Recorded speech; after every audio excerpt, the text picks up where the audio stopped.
하루 10분 당신의 고요를 위한 시간. 마음 챙김의 인문학. 임자헌. 임자헌은 이화여자대학교에서 심리학을 공부하고 잠시 미술 잡지 기자로 일하던 중 우연히 접한 한학의 매력에 빠져 진로를 바꾸었다. 한국고전번역원 부설 고전번역교육원 상임연구부를 거쳐 한국고전번역원에서 번역위원으로 활동하고 있다. 일성록 번역을 시작으로 전문 번역가의 길로 들어섰으며 조선왕조실록 현대화 사업에 참여하고 있다. 옛 문헌 속에서 지내면서 자연스레 과거와 현재의 공통점과 간극을 읽게 되었고, 옛 글들이 그 외투가 낡았을 뿐 내용은 얼마든지 오늘과 소통할 수 있는 생기발랄한 것들임을 발견하게 되었다. 때문에 지금 여기의 문제에 대해 과거가 줄 수 있는 지혜의 가능성을 열심히 모색해가고 있는 중이다.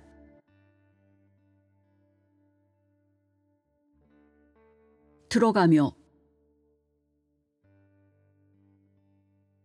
흘러가는 시간의 숨결을 느끼며. 해마다 12달을 거쳐 사계절을 지난다. 연말의 반성은 새해의 계획으로 이어지고 1월 1일의 다짐은 설날이 따로 있어 한 번 더 새로워진다. 그렇게 1, 2월을 보내면 3월에는 개학이라는 학교의 시작을 맞게 되고 덩달아 모두 함께 또 한 번 시작의 기회를 갖는다. 4월이 되고 봄이라는 설렘의 바람에 살짝 취하다 보면 계절의 여왕을 지나 벌써 여름. 아, 한 해의 반이 지나가는구나. 상반기를 결산해 보면 뭔가 또 그럭저럭 시간만 흘려보낸 것 같다. 아냐, 이제부터라도 하며 두 주먹을 불끈 쥐어본다. 쥐어보는데 땀이 난다. 성큼 다가온 여름 앞에 더위로 지치고 휴가 생각에 들뜬다. 사계절을 나열할 때 대부분 봄, 여름, 가을, 겨울이라 하기에 언뜻 생각하면 여름까지가 1년의 절반인 것 같다. 하여 더위만 어떻게 좀 지나고 가을부터 새롭게 시작하자고 마음먹지만 사실 한 해는 겨울로 시작한다. 즉, 더위가 한풀 꺾이면 1년의 3분의 2가 지나갔다는 뜻이다. 이제 선선한 바람을 느끼며 이를 손에 잡아볼까 생각했는데 추석, 민족의 대명절에 살짝 들떠 지내다 보면 선선한 바람은 이내 곧 차가워지고 연말이네. 이렇게 정신없이 인생의 열차는 달려간다. 나이를 생각해보면 내가 벌써? 라는 탄식이 절로 나온다. 적지 않은 세월이 쌓인 나이. 나이가 이 두께가 되도록 나는 무엇을 쌓았을까? 나는 얼마나 탄탄하고 든든한 사람이 되어 있을까? 돌아보면 뿌듯하기보다는 아쉬움과 후회가 더 많이 밀려든다. 하지만 1년이 얼마나 빨리 흐르는지, 그래서 아주 살짝만 느슨하게 마음을 먹어도 벌써 12월이네 하는 아쉬움과 함께 한 해가 저물어버리는 것을 보면 그렇게 흘러가는 1년을 계속 쌓는다고 무엇이 더 깊고 넓어질 것 같진 않다. 하루하루 순간순간의 시간을 붙잡는 방법을 이제 찾아보아야 하지 않을까? 시간에는 크로노스의 시간과 카이로스의 시간이 있다고 한다. 크로노스는 물리적 시간이고 카이로스는 의미의 시간이다. 크로노스의 시간을 붙잡으려면 우리는 쉴 새 없이 강박적으로 살아야 한다. 그렇게 하고도 그리 많은 것을 얻진 못할 것이다. 방향이 설정돼 있지 않은 시간이기 때문이다. 카이로스의 시간, 즉 의미의 시간을 붙잡는다면 우리는 크로노스의 시간은 조금쯤 흘려보내며 쉬고 웃고 즐겨도 시간을 남길 수 있을 것이다. 내가 설계한 방향에 따라 내가 시간을 운용했고 그 시간이 남겨준 추억과 의미를 내 안에 간직했기 때문이다. 우리는 이 카이로스의 시간을 어떻게 찾을 수 있을까? 다행히 우리에게는 오래된 미래가 아주 많이 쌓여 있다. 찬란한 역사를 가진 우리가 아니던가. 우리 역사의 멋진 인물들은 오늘의 지혜가 되기에 충분하다. 그들은 자신이 어떤 처지에 있든 가장 멀리 보고 가장 진실하게 가장 바른 길을 찾으려 모색했던 지성인들이었고, 그래서 그들의 글은 오늘의 상황에도 깊은 울림을 남긴다. 역사적 인물들의 행적이 그리고 그들의 글이 오늘까지 살아있는 이유는 그들이 자신의 시대에 그들 앞에 놓인 과제에 최선을 다하면서 그 과정에서 인간이라면 지녀야 할 기준과 덕성을 지켜내기 위해 또한 노력했던 삶의 궤적을 남겼기 때문이다. 그 궤적이 시대를 뛰어넘어 적용할 수 있는 길이 되는 것이다. 만약 편법과 쉬운 길 혹은 나만을 위한 길을 찾는다면 과거의 지혜는 오늘에 해줄 수 있는 것이 없을지 모른다. 그러나 그럼에도 제대로 된 길, 오래오래 머물 수 있는 길, 너와 내가 함께 행복할 수 있는 길을 찾는다면 과거의 지혜는 우리에게 새로운 길을 보여줄 수 있을 것이다. 옛 선현들의 멋진 모습이 이 짧은 글들을 통해서 조금이나마 오늘에 잘 전달되었으면 좋겠다. 우리에게는 무궁무진한 지혜의 자원이 있다.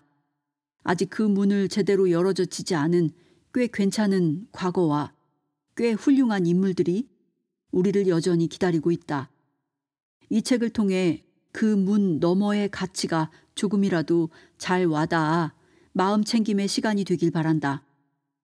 앞으로 남은 우리의 시간이 카이로스의 의미로 때로 소담하고 때로 찬란하게 빛나는 세월이 되기를 희망한다. 흘려보낸 시간도 있겠지만 인생을 덮을 만큼 소중하게 확장시킨 시간도 있어서 긴 세월로 셈하면 아쉽고 안타깝기보다는 충만하고 멋지고 괜찮았다 말할 만한 인생이 되기를, 과거의 지혜를 통해 시간에 대한 새로운 문을 발견할 수 있기를 소망해 본다. 2021년 새해 임자헌.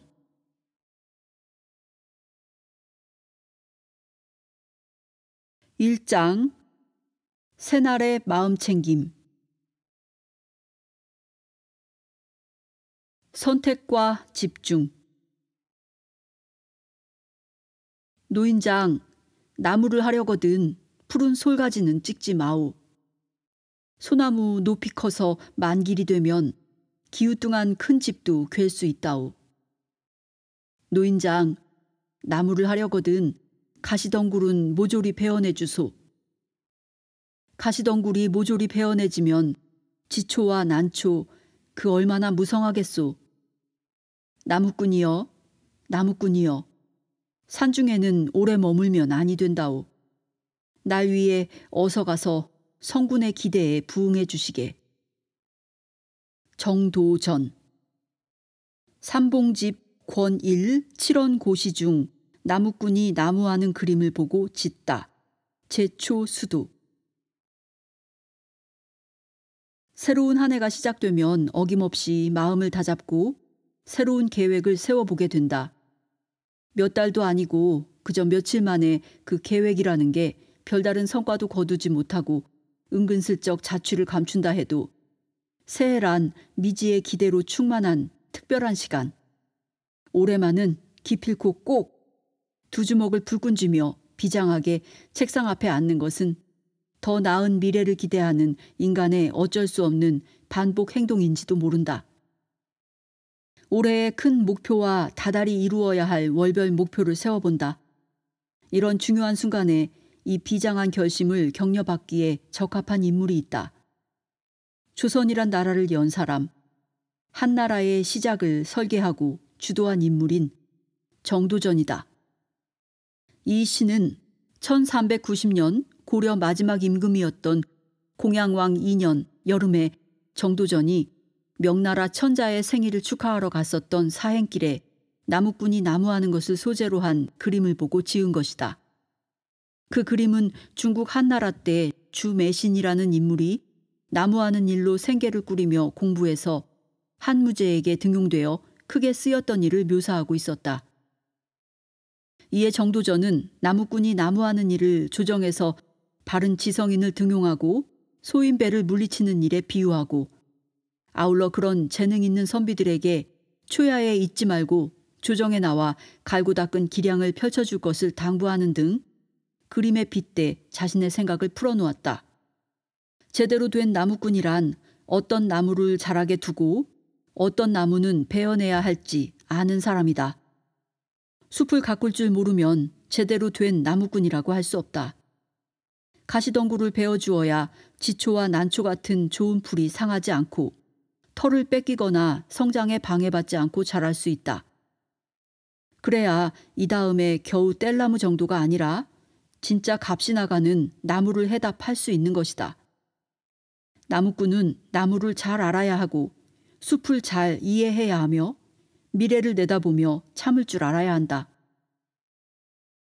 또한 숲이나 산에 대해 어차피 이 산도 이 숲도 내 것이 아니니 나는 다만 내 이득만 보면 된다 라는 심보로 지켜야 하는 좋은 나무든 어린 나무든 상관없이 마구잡이로 베어내는 짓을 해서는 안 된다.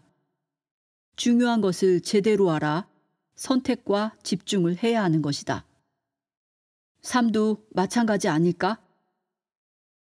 정도전은 새로운 나라라는 멋진 숲을 꿈꾸고 그 나라의 인재를 기르고 훌륭한 인재를 초청하기 위해 이 시를 썼지만 자신의 삶을 바라보는 우리의 안목도 이 시와 다르지 않을 것이다.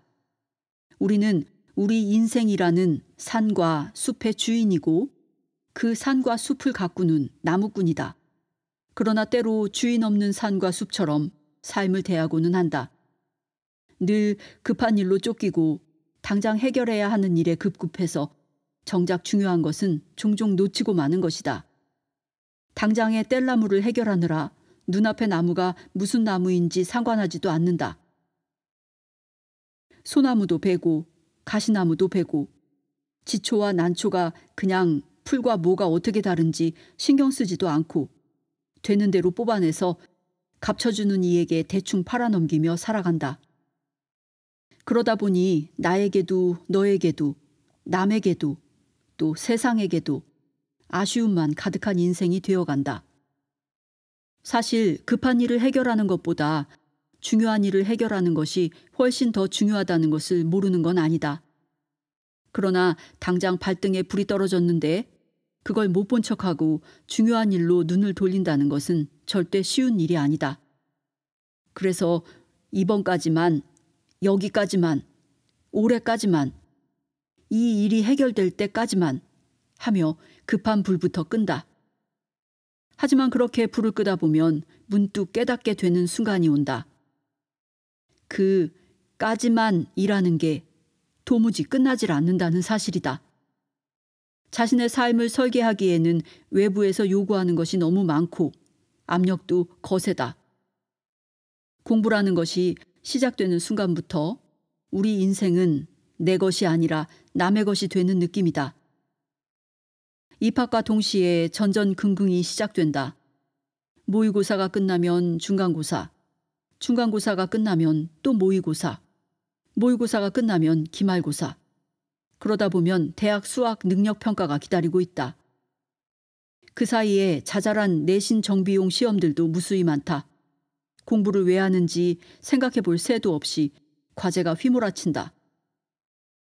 직장인이 되어도 마찬가지다. 당장 올리라는 서류, 해결하라는 기한 때문에 회사를 내 시각으로 조망해보고 그 안에서 스스로 배울 것과 도전할 과제를 찾는 것이 불가능하다. 집안일도 다르지 않다. 여기저기 문제가 터지다 보면 가족과의 진솔한 관계는 오간데 없고 문제 해결만 남는다. 급한 일은 절대로 나를 포기하지 않는다. 내가 먼저 놓기 전에는 다른 수가 없다. 새로운 시간이 시작되었다. 올해는 기어이 숲과 산을 면밀하게 들여다보는 시간을 갖는 도전을 해보는 게 어떨까?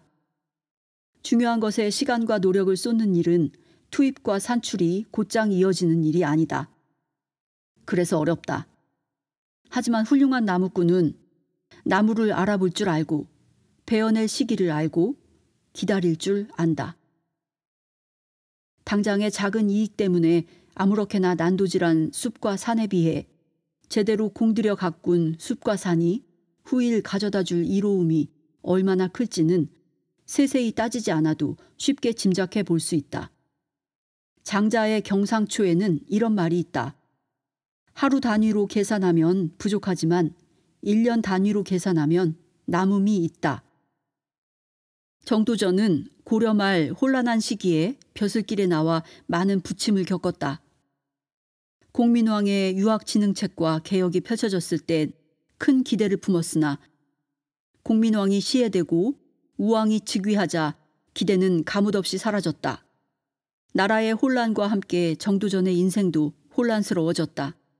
원나라와 명나라 교체기에 그 틈바구니에 놓인 고려의 신하로 친원 세력에 반발하다가 전라도 나주 거평 부곡으로 유배를 가게 되고 이후 무려 9년간 지방을 전전하며 떠돌게 되었다. 절망으로 가득해도 충분할 법한 이 시간에 정도전은 복수나 정계 복귀로 절치부심한 것이 아니라 세상 보는 눈을 길렀다.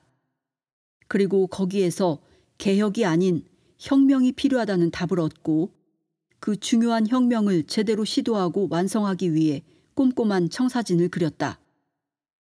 이후 이성계와 손을 잡고 조선을 건국하자 곧 토지, 조세, 재정, 군사, 중앙관제, 관료제, 과거, 법제도, 지방제, 구휼제, 교통에서부터 노비 신분제, 상례, 의례, 혼례에 이르기까지 사회를 구성하는 모든 부분을 총망라하는 개혁 법령 등을 쏟아내며 새롭게 태어난 나라가 쉬이 흔들리지 않도록 곧장 시스템을 정리해갔다.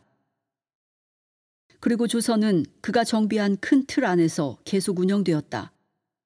그는 선택과 집중의 가치를 자신의 삶으로 증명해 보였던 것이다.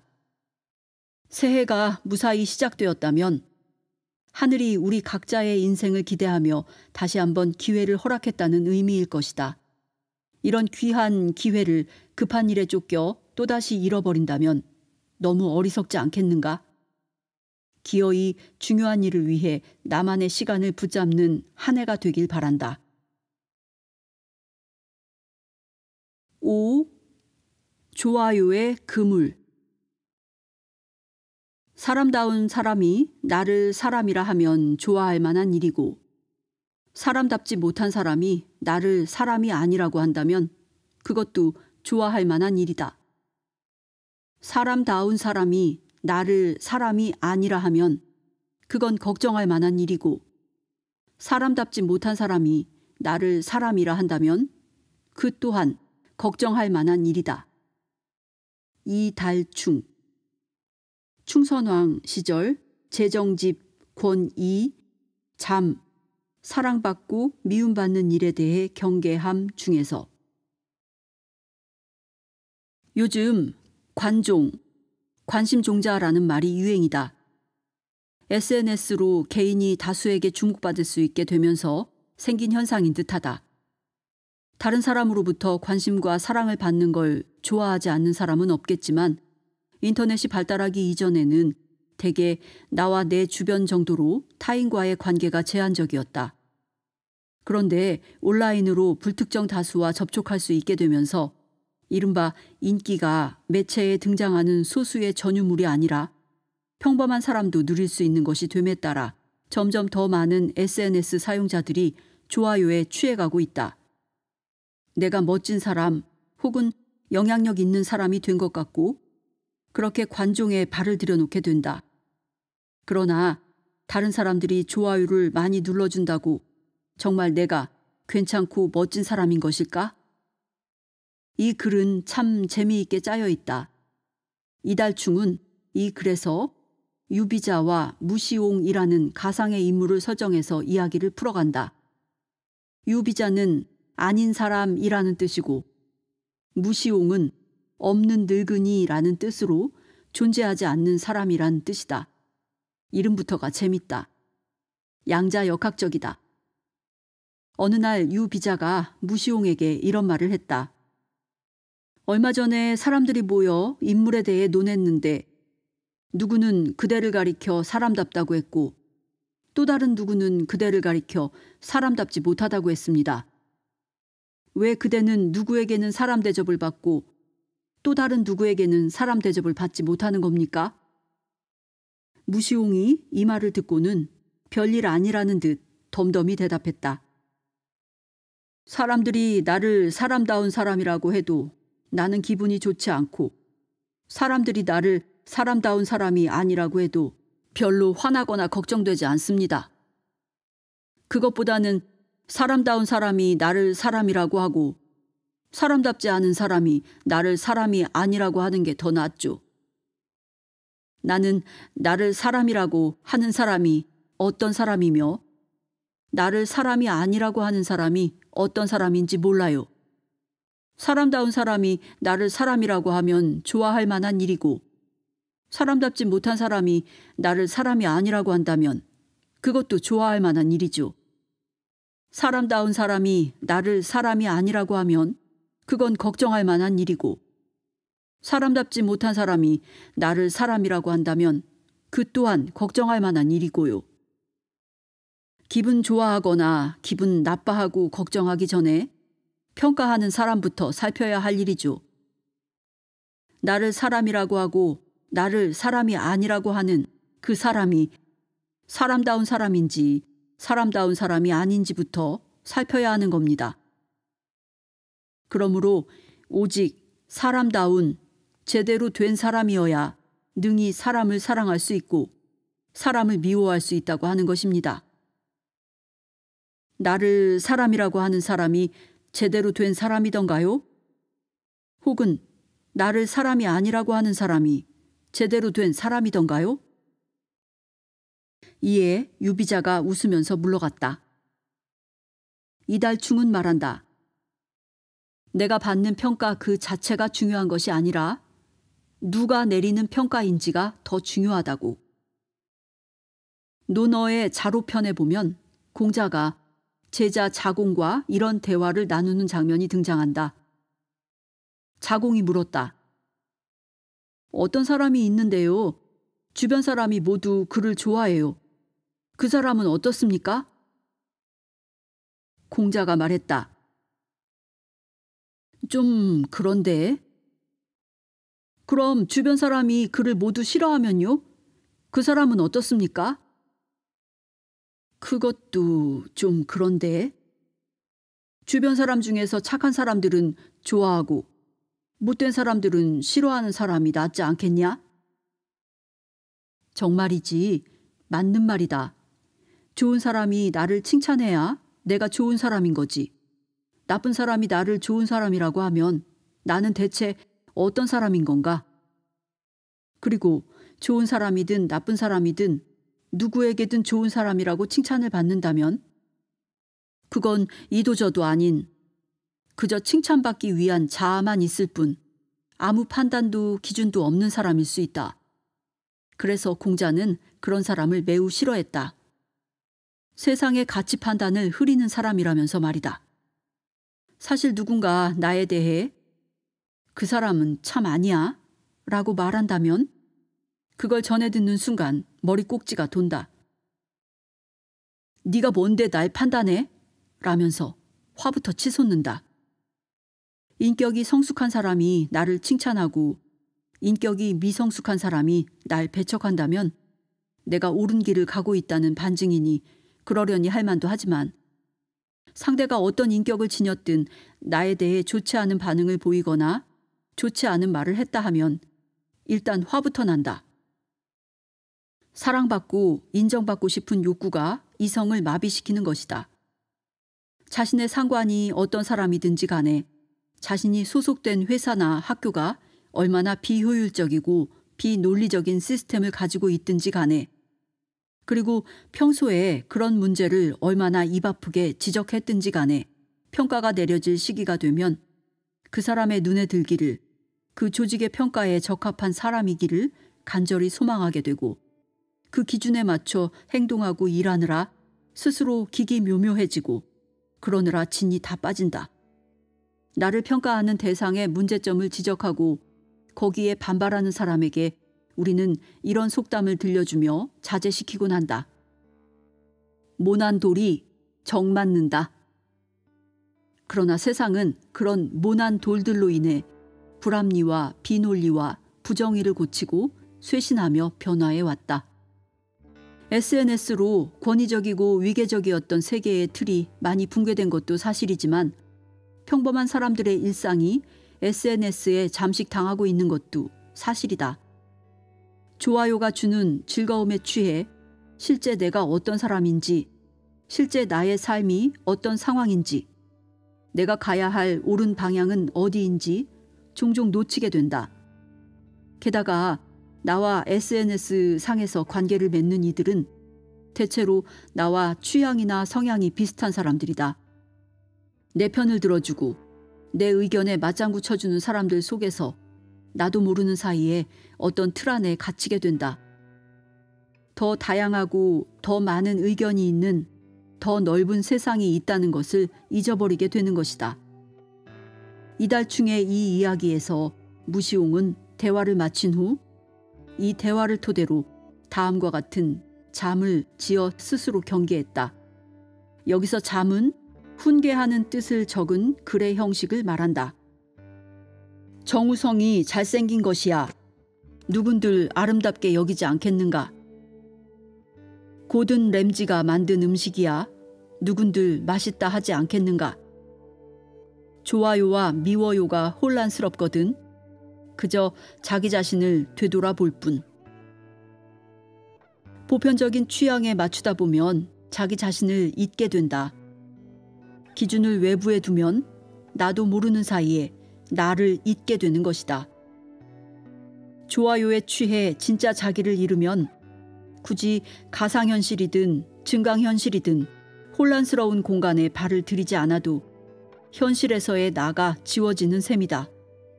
매일 좋아요 개수를 확인하면서 늘었는지 줄었는지 따지기보다 내가 올린 이 게시물의 내가 진짜 나인지, 진짜 나는 어떤 사람인지를 돌아보는 시간을 가져보는 것도 좋겠다.